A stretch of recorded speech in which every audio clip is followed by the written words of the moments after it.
Assalamualaikum warahmatullahi wabarakatuh. Mulai sekolah tak itu. Beda, calon kepala beda. Calon kepala beda bener. Yang saya hormati Ibu Kepala Sekolah, Ibu Hoyrotul Nurul Mustaqimah, SPJ MPT, serta yang saya hormati rekan-rekan semua. Terima kasih atas waktu yang diberikan kepada saya pada hari ini untuk memaparkan tentang menyebarkan pemahaman budaya positif. Saya sebagai calon guru penggerak angkatan 10 dari Kabupaten Rembang. Untuk kesempatan pada kali ini saya akan memaparkan tentang budaya positif, Bapak Ibu. Mungkin kita sudah mempelajari ini karena kita dulu sekolah penggerak ya. Kemarin kami sudah, cuma mungkin Sertifikat ini karena mungkin tugas saya sebagai tugas IGB yang harus memenuhi, mungkin nanti kita bisa sharing saja. Untuk konsep inti budaya positif itu ada perubahan paradigma belajar, disiplin positif, nilai-nilai kebajikan, kemudian kebutuhan dasar manusia, motivasi perilaku manusia, posisi kontrol guru, keyakinan kelas, dan yang terakhir adalah segitiga restitusi. Makanya banyak sekali. Untuk yang pertama, perubahan paradigma, kegiatan kepala. Ini kalau Bapak Ibu guru coba pasangan ini. Salah satu, nah ini mengepalkan tangannya. Ayo, mengepalkan tangannya. Terus temannya satunya berusaha keras untuk membuka kepalan tangan itu. Bodi cubit, bodi rayu, bodi dikit. Nah, itu lebih. Apa yang akan terjadi? Monggo. Buka, Mas. Jadi buka. Tangannya sapa sik? Tangannya sapa sik? Tangannya sapa sik? Tangannya sapa sik? Sama seperti kalau kita punya HP ini, terus ditawari, saya beli HP-nya 10 juta, jangan kasih. Ya, banking ya rawan. Oke. Berarti aplikasinya 10 juta nggih. HP langsung dikasih. Tapi enggak boleh mentransfer data dulu nggih. Memindah data enggak boleh. Jadi langsung minta HP kasih. 10 juta. Saiki. Monggo. Ya. Apakah Bapak Ibu akan menerima? Ya. Ana. Coba untuk Bu Nuria. Saya tidak akan menerima tawaran yang 10 juta itu. Soal alasannya kalau di data Berdiri, Bu. pokoknya data Berdiri, Bu, berdiri. Misalnya saya punya Berdiri. banking ya. M-banking nanti uang saya yang 200 juta bisa dapat. Wah. Blokir, Bu, Blokir sih, blokir. Iya. Tadi ada yang berpendapat langsung dikasih. Karena tidak ada isinya. Karena HP-nya 2. Berdiri, Pak. Berdiri, Pak. Pak, berdiri, Pak. Berdiri. Berdiri. Berdiri, Pak. Berdiri, Pak. Oke. Ya. Kalau saya sih ya bisa dikasih cek. Loh. Dikasih nomor. Alasannya HP-nya lebih dari 1. Data WA itu kan bisa diambil kembali pakai email pribadi. Nah, jadi dihapus semua kan nggak terkonek. Dan HP saya juga nggak ada isinya. Jadi kalau dijual 10 juta ya saya untung. Itu malah. Iya. Oke. Monggo yang lain berekspresi. Ada yang lain? Oh, kita dijawab, aku memberikan. Aku ya ora oleh. Fotone akeh kok. Fotone akeh. Kita langsung Memberikan. Iya. Alasannya ini selama HP saya ini tidak ada. Berdiri, Bu. data Berdiri, Bu. Atau aplikasi yang Berdiri, Bu. Ya, gitu dong. itu tadi alasannya ya. Saya langsung memberikan Saya berikan karena apa? Saya selama rusak. HP saya tidak ada data yang penting dan juga tidak ada aplikasi keuangan. Selama berarti ada. Selama ini HP saya ini ya. Oh ya. Mau ngomong oleh ora kira oleh. Sejuta rupiah ya. Dan berarti ini kalau kondisi HP saya ini Ya ndak boleh. Dia mau kok boleh.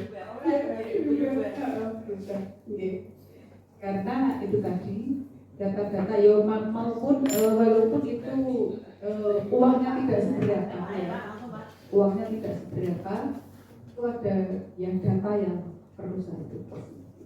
Oke, terima kasih. Berarti keputusannya tidak boleh, Bu ya. Tidak boleh. Apa wis mau longi ya ora oleh. Ora oleh saiki. Saat ini kok. Wis telat. Sudah lanjut. Tadi ada yang Bu Nuriah menolak sama Pak BN yang langsung memberikan.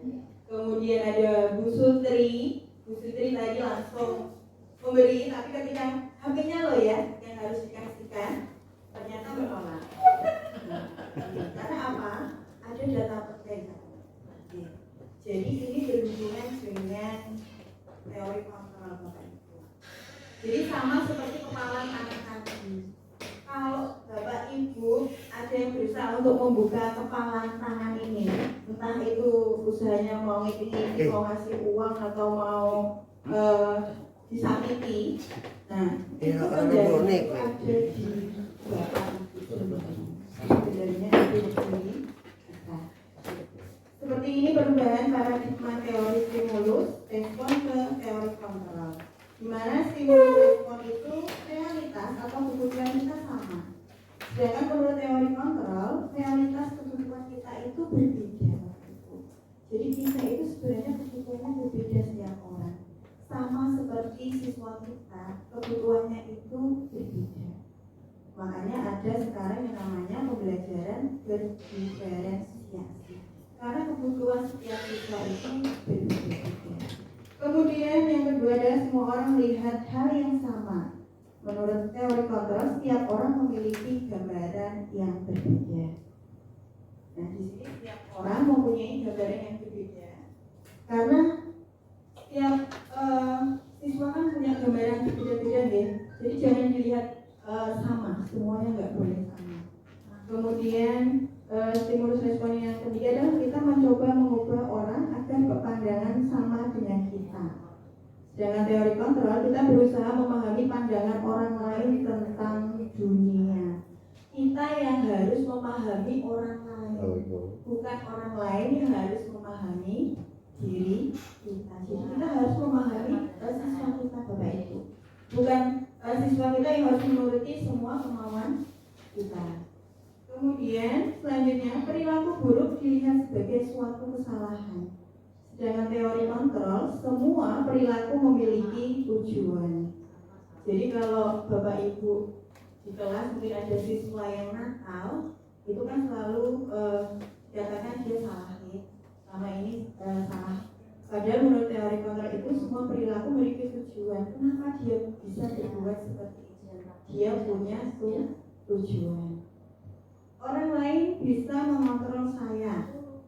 Teori kontrolnya hanya Anda yang bisa mengontrol diri Anda. Itu tadi seperti gambaran tadi kepala tangan. Jadi diri kita yang bisa mengontrol diri kita sendiri, bukan orang lain.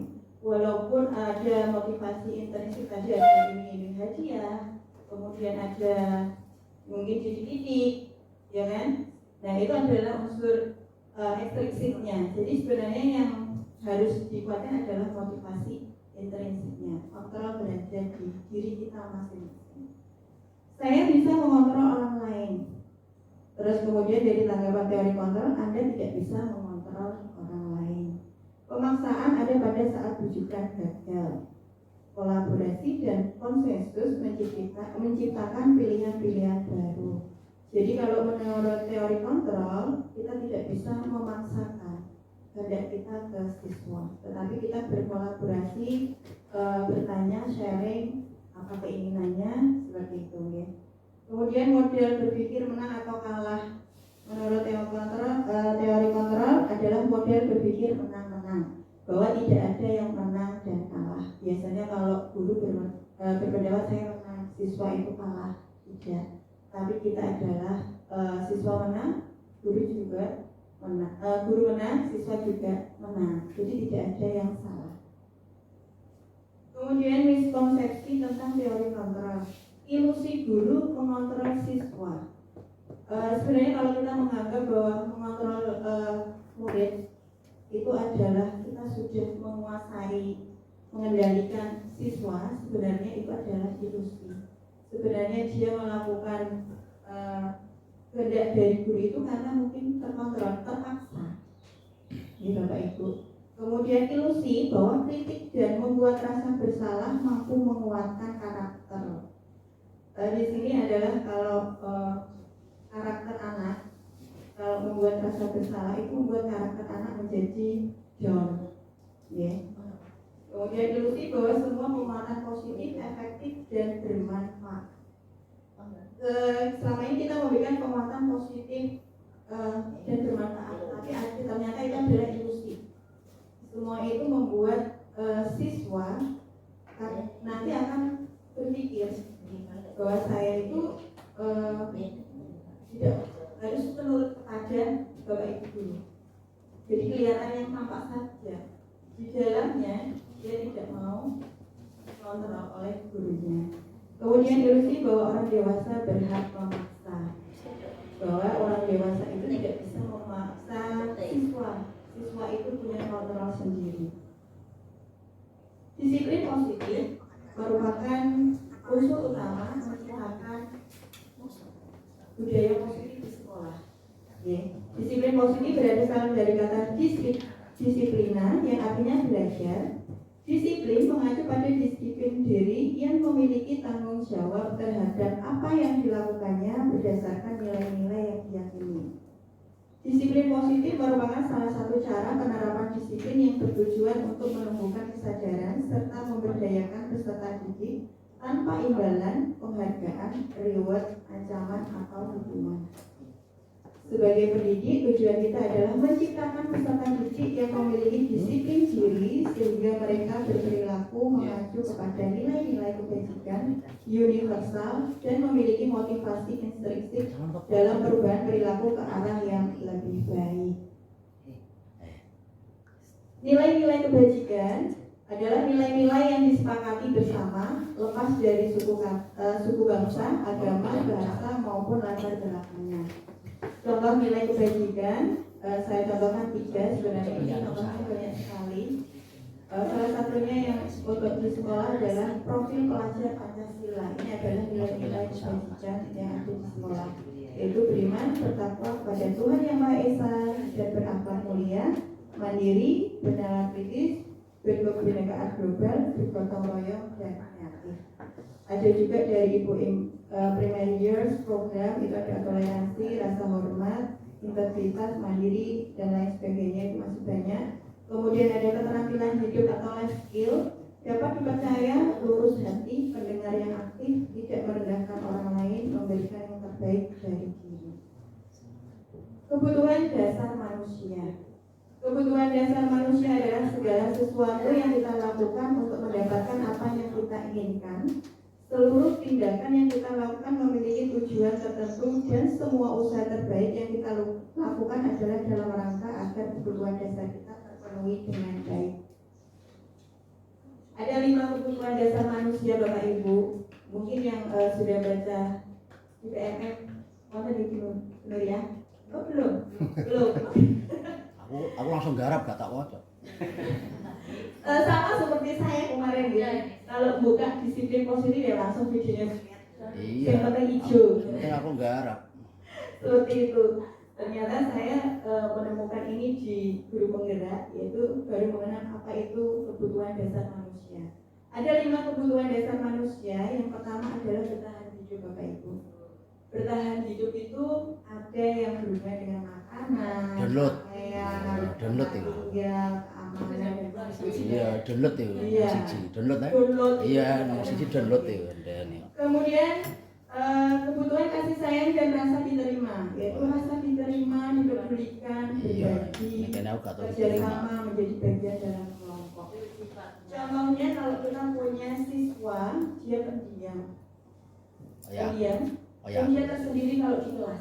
Pendiam oh ya. Nah, itu adalah ciri-ciri anak yang kurang kasih sayang Iya. dan rasa diterima, lebih dirasa kurang diterima.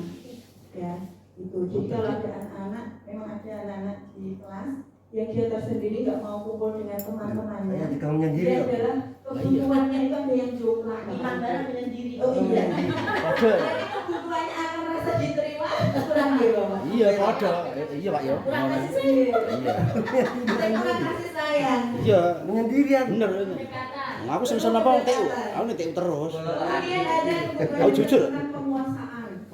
Yaitu dari harga diri. Iya, harga diriku ning TU tok. Keinginan untuk dianggap memimpin, berprestasi, diakui. Nah, ini adalah kebutuhan dasar tentang penguasaan Bapak Ibu. Tentang penguasaan. Jadi kalau ada anak-anak yang bullying temannya, sebenarnya dia itu jomplang di kebutuhan dasar penguasaan. Dia menguasai temannya. Nah, dia berarti kebutuhan dasarnya yang kurang adalah penguasaan. Dia dapat ini. Kemudian kebutuhan dasar yang keempat adalah kebebasan. Kebebasan adalah mandiri, memiliki pilihan, mencoba hal baru, mampu mengendalikan arah hidupnya. Dia merasa bebas. Jadi kalau kita dengar gaya belajar itu ada 3 ya. Gaya belajar yang pertama audio, kemudian yang kedua visual, yang ketiga kinestetik. Nah, ini yang termasuk di kinestetik. Anak-anak ini merasa bosan. Jadi dia merasa kebebasannya terbelenggu. Jadi dia adalah kebutuhan dasar manusia. Iya, Pak Iman. Jomplang Oh, aku ning dindi tidak Pak Iman. Makanya dia sering Ke kantin. tidak senang untuk disuruh dia Ke kantin, Bu. Iya. Kemudian yang terakhir adalah Wah, kesenangan. sip terakhir ya. Bermain, Terakhir. humor, antusias dan tertawa. Terakhir. Jadi kalau kita di kelas mungkin ada anak yang cemberut, mungkin pembelajaran kita kurang menyenangkan. Dia berarti kurang kesenangan. Nah, Intan cemberut terus. Nah, iya, berarti dia kurang di kebutuhan dasarnya adalah yang kurang adalah kesenangan. Mungkin di rumah juga seperti itu Bapak Ibu. Di rumah juga kebutuhannya itu kurang. Mungkin di bagian kesenangan. Sama seperti Bapak Ibu. 5 kebutuhan dasar itu tidak hanya pada siswa, tetapi juga pada Dan tahun. guru, Dan adalah manu. Masih rapi. manusia. Senang tau Pak. Motivasi perilaku manusia, motivasi ini ada 3, yaitu 1 untuk menghindari ketidaknyamanan atau hukuman. Kemudian ada yang kedua yaitu untuk mendapatkan imbalan atau penghargaan dari orang lain. Kedua, motivasi ini adalah unsur dari motivasi ekstrinsik dari luar. Saya menaati peraturan ini karena saya takut dihukum. Nanti saya takut ditegur sama sama ibu kepala sekolah. Nah, itu adalah motivasi ekstrinsik. Kemudian yang ketiga adalah untuk menjadi orang yang mereka inginkan dan menghargai diri sendiri dengan nilai-nilai yang mereka percaya. Ini adalah motivasi intrinsik. Jadi motivasi itu berasal dari dalam, tidak dari luar. Contohnya panjenengan pakai helm. Itu termasuk motivasi intrinsik atau motivasi ekstrinsik. Ekstrinsik, Bu. Larang lagi helm ditilang, Bu. Selamat pagi. Penting kecelakaan. Betul, Bapak Ibu. Jadi kalau yang motivasi ekstrinsik tadi, karena mungkin ditilang. Intrinsik karena keselamatan. Ada nilai kebajikan yang diyakini, Ya, itu sing- tadi keselamatan. Sing dijaga helme. Nah, itu harus dijaga. Nah, iya, sing dijaga helme apa dengkule? Ngono, dengkule kok gak dikai helm. Ayo. Dari ketiga jenis motivasi tadi, motivasi manakah yang saat ini paling banyak mendasari perilaku murid-murid, bapak ibu guru di sekolah? Monggo saya ingin mendengarkan pendapat atau saran bapak ibu. Pak Natman, monggo. Monggo, monggo Pak. Belum banget nah. Apa masalah apa? Tausiah. Tausiah. Tausiah. Banyak yang termotivasi intrinsik atau motivasi ekstrinsik. Ini tausiah ini. Tausiah ini monggo. Anak-anak kita itu loh. Monggo Pak Kiman.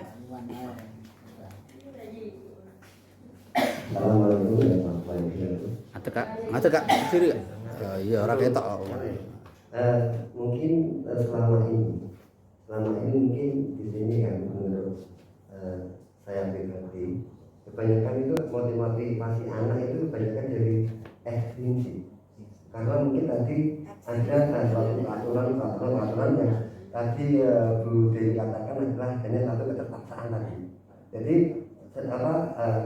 selama jadi ya kita lihat saja ya, nanti kalau dia masih sekolah dia masih mentaati apa yang ada, terus setelah dia lulus, nah sehingga itu baru akan kelihatan bagaimana si anak itu dalam menerapkan bapak ibu guru yang mungkin selama di SD, selama di SMP seperti itu. Baru sadar. Iya, itu mungkin yang bertanya. Terima kasih. Yang lain, Pak Yanto. Monggo, mboten ngantuk. Monggo. Syuting lho Pak. Berdiri Pak, berdiri Pak. Nanan lho. Iya Pak, berdiri Pak. Murid-murid. Ayo Pak, berdiri Pak. Berdiri Pak, berdiri Pak. Motivasinya itu intrinsik atau ekstrinsik. Ini cantik. Iya.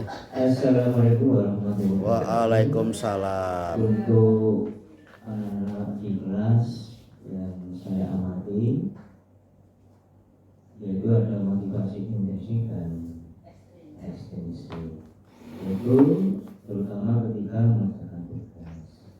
Yang kelompok intrinsik, terutama yang kelompok anak pintar-pintar ini, karena yang saya jelaskan di dalam dunia memang sudah terpatri ini menjadi anak sukses dan informasi.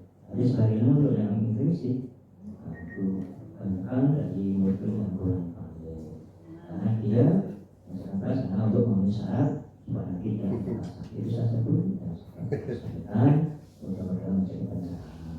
Assalamualaikum warahmatullahi wabarakatuh. Terima kasih. Luar biasa.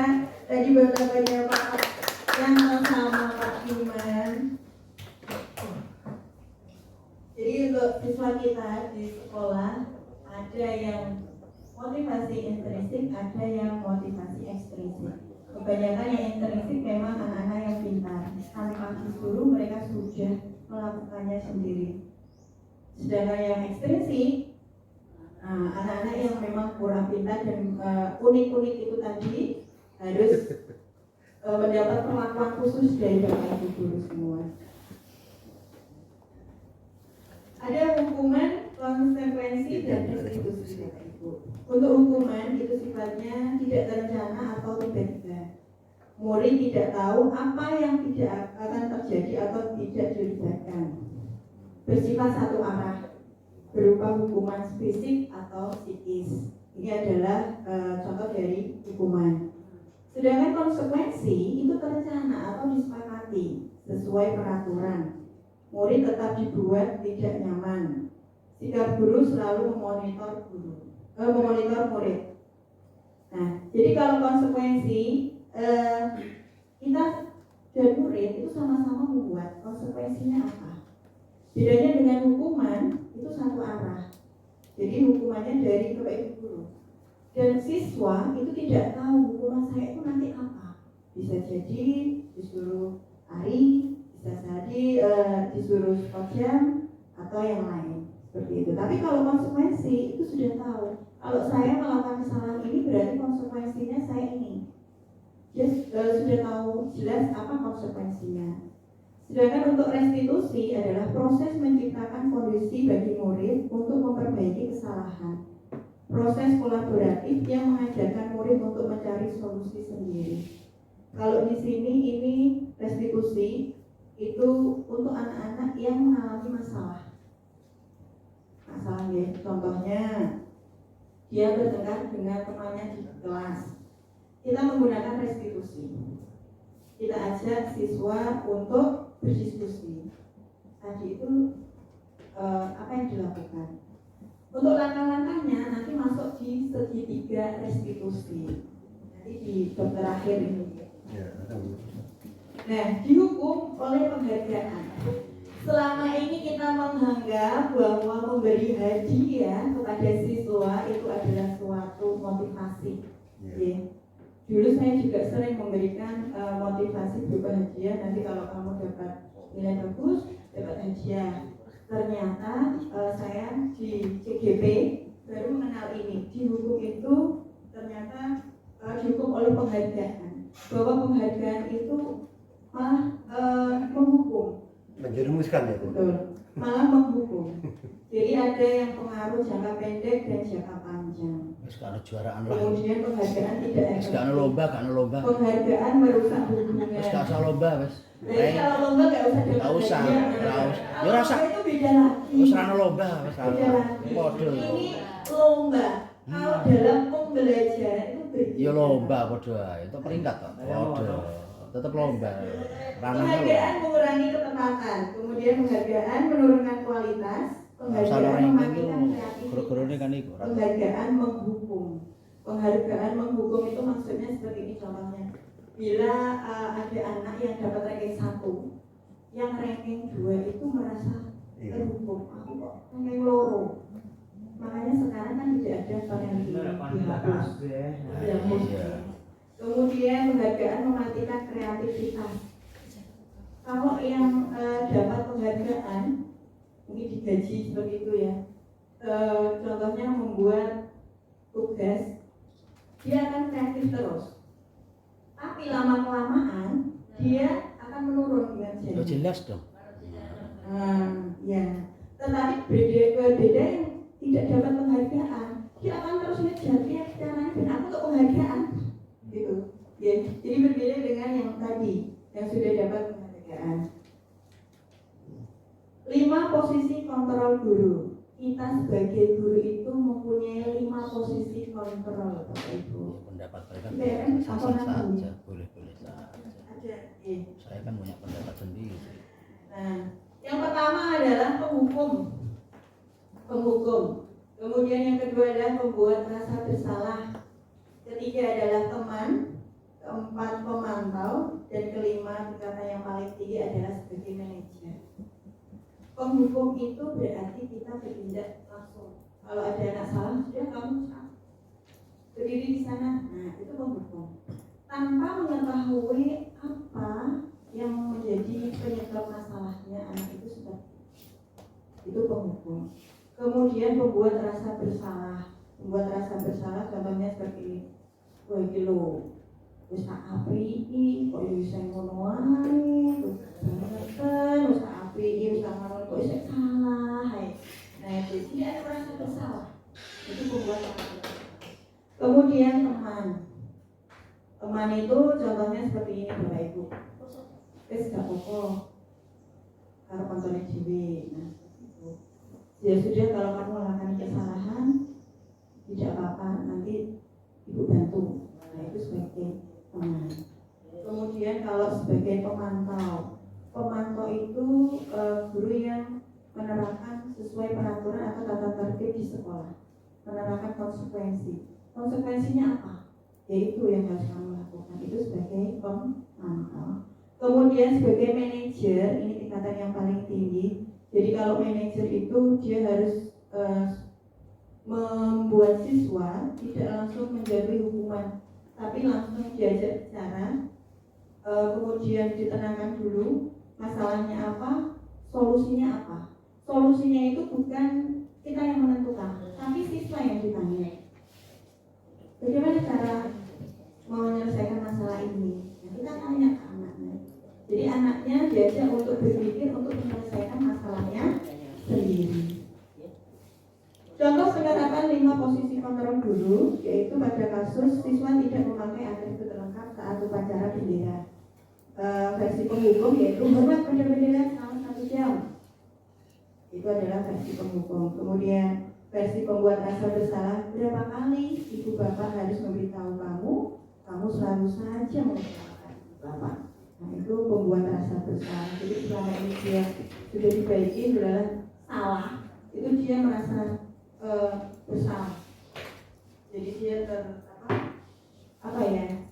karakternya menjadi John. Kemudian sebagai teman, ayo dong ikutin aturan sekolah, tolong bantu ibu atau bapak ya sekali ini. Ya sudah tidak apa-apa, lain kali jangan sampai berbuat seperti ini lagi ya, itu sebagai teman. Kemudian sebagai pemantau, kamu sudah melanggar peraturan sekolah, kamu tahu konsekuensinya. Setelah upacara, kamu beri atributnya ke koperasi dan jangan diulangi lagi. Itu sebagai pemantau, karena menerapkan KKP tadi. Kemudian yang terakhir adalah apakah sebagai manajer, apakah kamu apa kesalahan kamu, kira-kira bagaimana kamu memperbaiki kesalahanmu. Nah ini ditanya, solusinya bagaimana? Nah kalau ini contohnya, posisi kontrol apakah saya kecewa sekali dengan kamu. Kira-kira ini 5 posisi kontrolnya apa Bapak Ibu? Salah.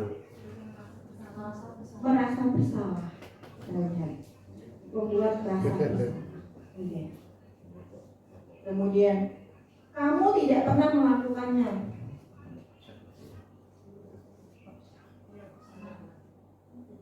Baik. Tidak pernah melakukannya.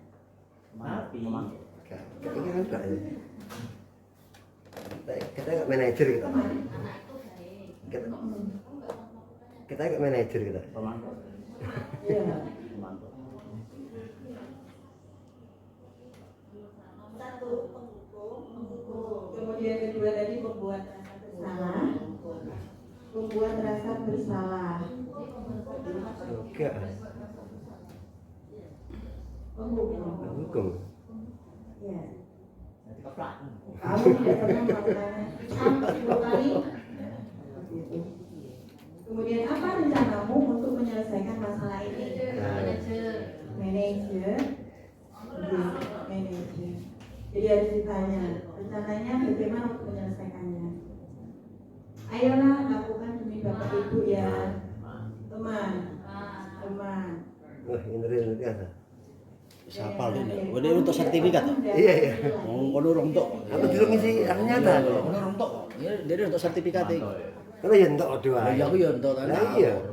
Tapi durung ora tak waca terus gitu. Mau feeling. Pertama tadi penghukum, pembuat rasa bersalah, kemudian teman, pemantau, kemudian yang terakhir manajer. Pemantau. Karena dia itu diwaca tenan bener ya. sesuai dengan aturan atau tertib yang berlaku. Macan. Keyakinan kelas. Mengapa keyakinan kelas? Ora iso piye. Iya. Kenapa bukan peraturan? Akan jalan gitu. Kenapa harus keyakinan kelas? Tidak peraturan kelas. Bunyi mau pensiun. Pensiun. Enggak, ini bunyi mau pensiun, mau pensiun. Mau pensiun. Iya. Panjang dong. Tidak lah kowe. Benar.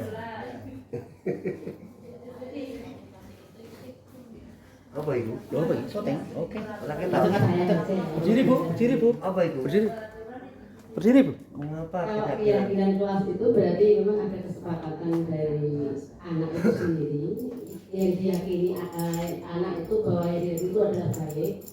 Kemudian kalau itu peraturan ya, kalau peraturan itu biasanya hanya sepihak, hanya dibuat oleh misalnya di dalam kelas dibuat oleh bapak ibu guru sendiri, sekolah dibuat ke sekolah itu. Oke, terima kasih Bu Ida. Ada yang lain mungkin? Oke, jadi kalau peraturan kelas itu dibuat satu arah. Sedangkan keyakinan kelas kita buat antara guru dan murid karena ada kesepakatan kita. Itu yang dimaksud dengan keyakinan kelas. Pembentukan keyakinan kelas itu bersifat abstrak, berupa pernyataan universal, dibuat dalam pernyataan positif, sedikit saja agar mudah diingat, sesuai dengan kondisi kelas dan sekolah, sehingga mudah diterapkan. Semua warga sekolah atau warga kelas dilibatkan saat membuat keyakinan kelas. Jadi keyakinan kelas itu melibatkan siswa. Mungkin Bapak Ibu guru sudah membuat keyakinan kelas di kelasnya. Sudah, ada yang belum? Ada yang belum. Mungkin nanti kalau yang belum bisa nanti di semester awal bisa membuatnya untuk aksi nyata di PMM juga. Contoh keyakinan kelas. Keyakinan kelas di sini kelas 7 yaitu hal yang diyakini adalah hormat, kemudian bekerja, diterima dan dimiliki. Jadi Bapak Ibu, ketika kita membuat kesepakatan kelas, itu kan anak-anak membuat kesepakatannya sendiri. Apa yang diyakini? Oh, tidak harus tepat waktu, harus tiket harus datang pagi, ya kan? Nah, dari kesepakatan kelas itu tadi baru diubah ke keyakinan kelas. Jadi keyakinan kelas itu adalah berisi nilai-nilai kebajikan tadi. Contohnya tidak bullying, tidak boleh ada dilarang adanya bullying gitu. Berarti keyakinan kelas apa yang akan diyakini oleh kelas tersebut? Nilai apa yang diyakini? Dilarang bullying di kelas. Contohnya ada anak yang menuliskan di kertas seperti itu. Itu adalah kesepakatan kelas. Untuk jadi keyakinan itu diubah lagi menjadi nilainya. Jadi yang ditampilkan nilainya. Berarti saling menghormati. Jadi yang ditulis di keyakinan kelas adalah nilai-nilai kebajikannya yang tadi. Untuk kesepakatan dan konsekuensi itu kita sepakati di bagian lain. Ada, jadi kesepakatannya apa, konsekuensinya kalau kamu datang terlambat masuk kelas harus seperti ini. Itu kesepakatan kelas. Kalau keyakinan adalah apa yang diyakini oleh kelas tersebut. Berarti saya harus saling menghargai, menghormati, kemudian bertanggung jawab, mandiri, tanpa disuruh sudah mengerjakan tugas sendiri tanpa Bapak Ibu guru yang mendampingi. Kemudian segitiga restitusi ini yang terakhir adalah suatu proses dialog yang dijalankan oleh guru agar dapat menghasilkan murid yang mandiri dan bertanggung jawab. Segitiga restitusi ini ada 3 tahap, yaitu pertama menstabilkan identitas, validasi tindakan yang salah, kemudian yang terakhir adalah menanyakan keyakinan. Jadi sama seperti yang tadi saya materi sebelumnya adalah restitusi.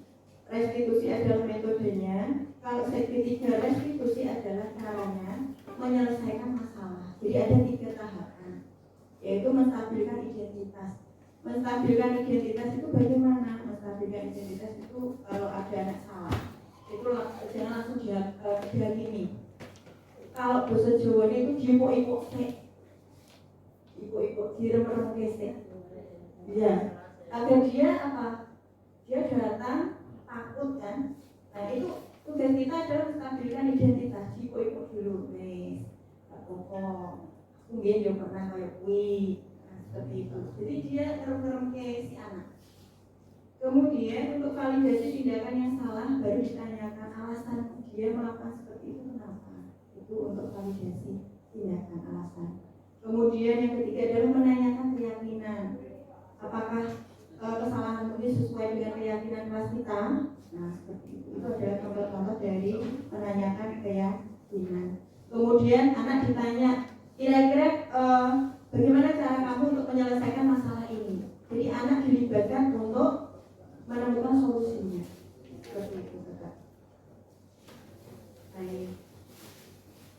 Menstabilkan identitas berdasarkan prinsip membuat kesalahan adalah bagian dari proses pembelajaran. Berbuat salah itu wajar. Tidak ada manusia yang sempurna. Ibu atau bapak juga pernah melakukan itu. Ibu atau bapak tidak mau mencari siapa yang salah, tapi ibu bapak ingin mencari solusi dari permasalahan ini. Kamu berhak merasa begitu. Itu contoh-contoh kata yang pada tahapan menstabilkan identitas. Kemudian ada validasi tindakan yang salah. Itu contoh kata-katanya, kamu pasti punya alasan mengapa kamu melakukan hal itu. Kemudian, padahal kamu bisa melakukan yang lebih buruk dari ini ya. Kamu patut bangga karena telah melindungi sesuatu yang penting buatmu. Kamu melakukannya karena mempertahankan sesuatu yang penting. Kemudian menanyakan keyakinan. Apa keyakinan kelas kita? Nilai-nilai apa yang telah disepakati bersama? Seperti apa gambaran sebuah kelas yang ideal menurut kamu? Kamu ingin menjadi orang yang seperti apa? Ini adalah bagian di tahapan menanyakan keyakinan. Ini videonya. Vira, tadi ibu dengar laporan dari ketua kelas bahwa kamu habis bertengkar dengan Yusuf ya? Iya Bu, habis kesel sih. Kenapa kesel? Ya karena Yusuf terus menerus mencontek hasil pekerjaan saya. Nggak hanya PR doang sih Bu, tugas sekolah juga selalu dicontekin dia. Oh begitu, wajarlah kalau kamu marah dan kesal. Jika ibu ada di posisi kamu, ibu juga akan melakukan hal yang sama seperti kamu. Lalu apa yang akan kamu lakukan pada Yusuf?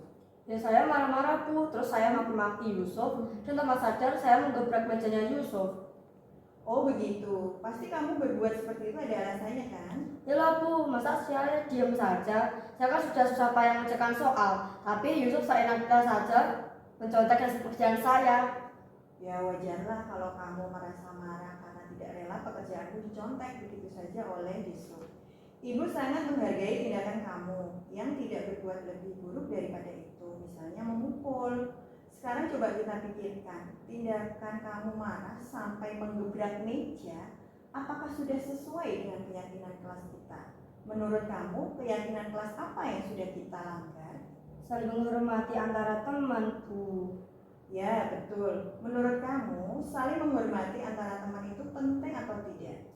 Jelas penting sih Bu. Baik, kalau menurut kamu penting, jadi keyakinan apa yang harus kamu lakukan pada saat kamu sedang marah? Harus lebih sabar. Kamu bersedia memperbaiki masalah ini? Saya bersedia Bu. Apa yang akan kamu lakukan untuk memperbaiki masalah ini?